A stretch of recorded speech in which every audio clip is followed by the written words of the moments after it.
प्रणाम साथियों, राधे राधे, जय श्री राम, जय श्री कृष्ण। कैसे हैं आप सब? आशा करता हूँ पूर्णतः स्वस्थ और प्रसन्न होंगे, राधा रानी के चरणों में अपना ध्यान लगाए होंगे। ऐसी ही मैं कामना नित्य निरंतर करता हूँ। साथियों, आज मैं एक हास्य कथा आपको सुनाता हूँ, एक कहानी। परम पूज्य संत श्री राजेश्वरानंद जी महाराज सुनाया करते थे। और उसके बाद मैं आपको उसका भावार्थ बताऊंगा कि ये सुनाने का मेरा मकसद क्या है, तात्पर्य क्या है। तो कहानी यूँ है कुछ कि किसी गांव में एक सज्जन थे, एक व्यक्ति थे। उनकी किसी दुर्घटना से, किसी एक्सीडेंट की वजह से नाक कट गई। थोड़ा बहुत हिस्सा नाक का काटना पड़ा, कट गया। तब वो बुरा तो लगता है, देखो बुरा तो लगता है। अब आदमी कहीं और विकार हो जाए, जैसे कान हो जाए तो चलो टोपी पहन ले, कोई वस्त्र बांध ले, मफलर बांध ले, पगड़ी पहनना शुरू कर दे। आँख में दिक्कत आ जाए, चश्मा लगा ले। नाक तो फ्रंट बोनट है ना, फ्रंट डिस्प्ले है आदमी का। अब नाक कटी है। और गांव वाले होते भी ऐसे हैं मजाकिया टाइप के, नाम निकल जाता आदमी का। उनका नाम नकटे निकाल लिया। फिर मिले, नकटे भैया आ रहे हैं,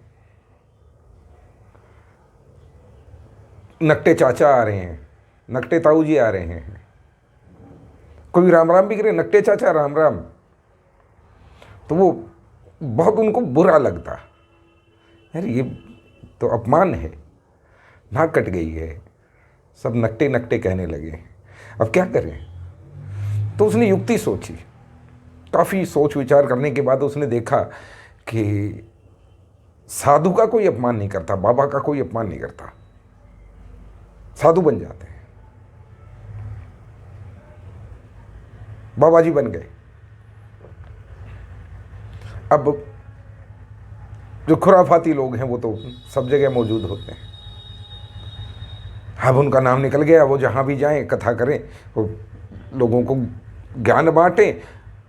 तो कहें नकटे बाबा आ रहे हैं, नकटे बाबा जी धन्य हैं, नकटे बाबा बड़े प्रसिद्ध हैं। नकटे, वो नकटे शब्द उनके साथ फिर भी रहा। ये तो यार अच्छा नहीं है। करें क्या, बाबा बन गए फिर भी नकटे के नकटे। अब क्या किया जाए, क्या युक्ति की जाए? और कोई बोले तो फिर कोई दूसरा डांट भी दे, ऐसा नहीं बोलते, साधु हैं, साधु का अपमान नहीं करते, नकटे मत कहो। लेकिन खुराफाती एकांत में जाके उसी ने पूछ लिया, बाबा जी ये कैसे कटी? हम क्या करें सम्मान बचाने के लिए? कुछ तो करना पड़ेगा। बोले कटी नहीं है, हमने काटी है, मैंने खुद काटी। आपने नाक काहे को काटी? आपने नाक काहे को काटी? बोले हम तपस्या कर रहे थे, आवाज आई भगवान की कि मैं तुमसे प्रसन्न हूं, तो मैंने कहा दर्शन दीजिए। और भगवान बोले ऐसे दर्शन इतना सुलभ नहीं है, तुम मेरे लिए क्या कर सकते हो मेरा दर्शन पाने के लिए? मतलब जी मैं आपका दर्शन पाने के लिए ध्यानु भक्त की तरह अपना शीश काट के आपके चरणों में चढ़ा सकता हूँ, सिर काट सकता हूँ। तो भगवान बोले कि सिर काटने की आवश्यकता नहीं है, तुम सिर्फ अपनी नाक काटो, मैं तुम्हें दर्शन दूंगा। मैंने नाक काट दी और भगवान तो साक्षात दर्शन देते हैं, नित्य दर्शन देते हैं। ये खड़े सामने ही तो हैं, ये रहे। जय हो, धन्य हो प्रभु। हाँ, अब उस व्यक्ति के मन में भी लालसा हो गई कि बाबा जी मुझे कैसे प्रभु का दर्शन हो सकता है, मुझे कैसे भगवान का दर्शन हो सकता है? हाँ तो नाक काटनी पड़ेगी।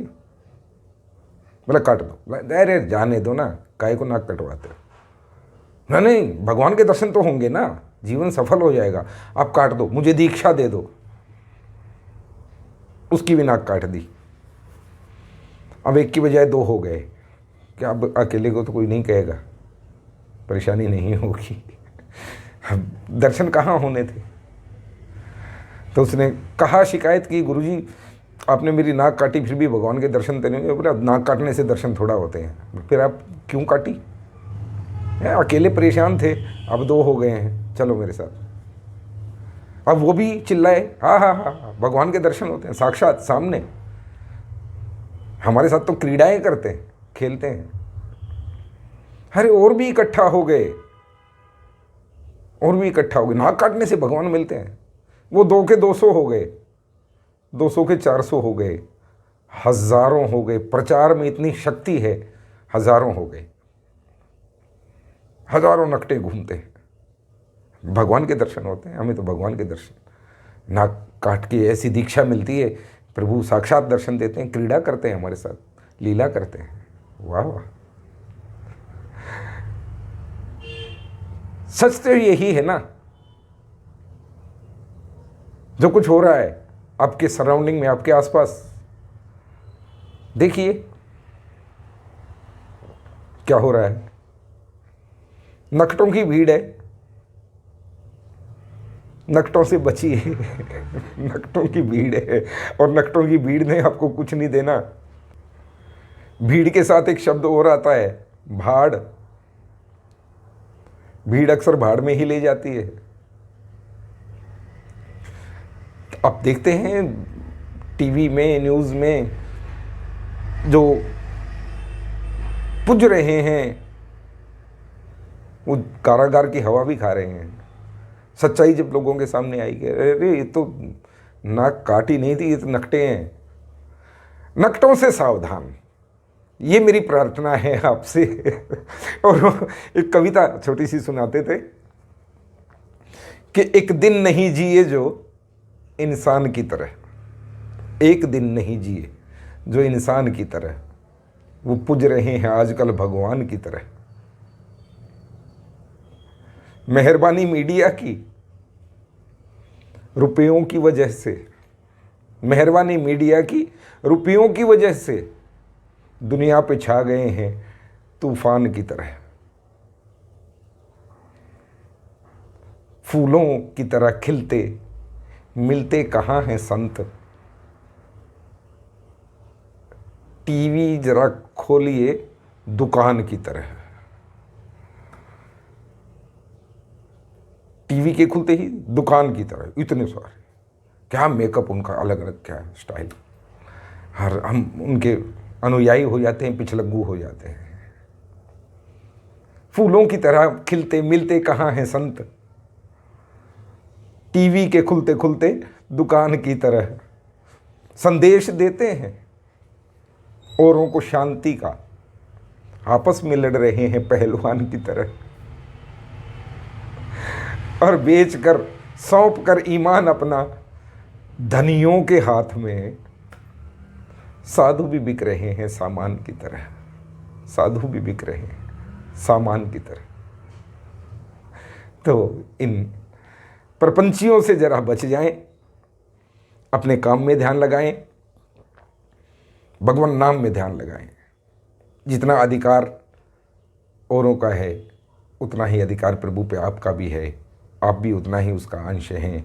आप किसी से कम नहीं हैं। बस बात भाव की है, बात श्रद्धा की है।